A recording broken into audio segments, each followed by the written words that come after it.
Here's another demonstration of doing something that would normally be a little bit tedious, doing it in Vim in a way that makes it quite effortless. So on the right here, you can see I have an old website that has this cool floating 3D brain. I want to do something like this on my newer website with a hand. And I want to keep a lot of the settings that I used for this brain. Let me show you what I mean. In order to get one of these models, I use this website that kind of generates the default code for you, and I just copy this in. And the first thing you'll notice is that it all comes in one line from where I copied it, and this is all kind of nicely broken up so that you can see all the different properties. So in order to break this up so it's not all in one line, I can't even see it all, I'm just going to use a Vim plugin called Split.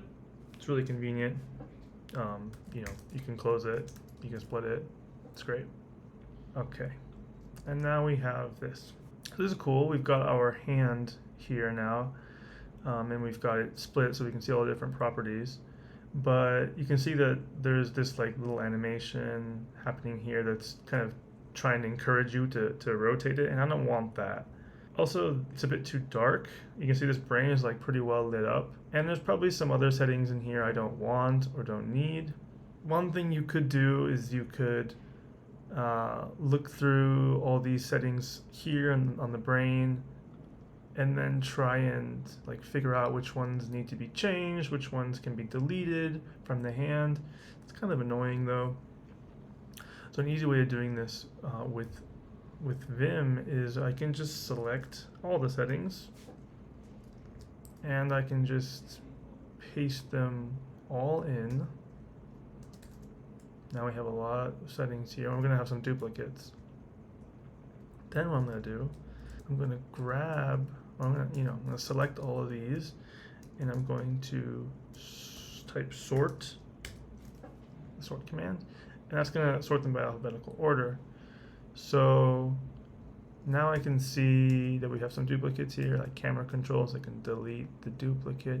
We have two different types of exposure.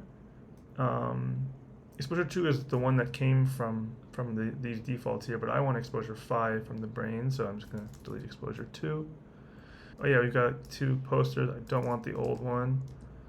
So there we go. Now you can see it's brighter now that I changed the exposure as well. Basically, I've pulled in all the things I needed from the brain, and I've deleted anything that I didn't want from before. So yeah, that was pretty simple, but you can see how using this Split plugin to break out all the different HTML attributes, and then using sort to kind of easily put the ones that are duplicates like right next to each other, it made this task super easy. And now we have this cool little 3D hand, make it bigger, which is also interactable. Thanks for watching.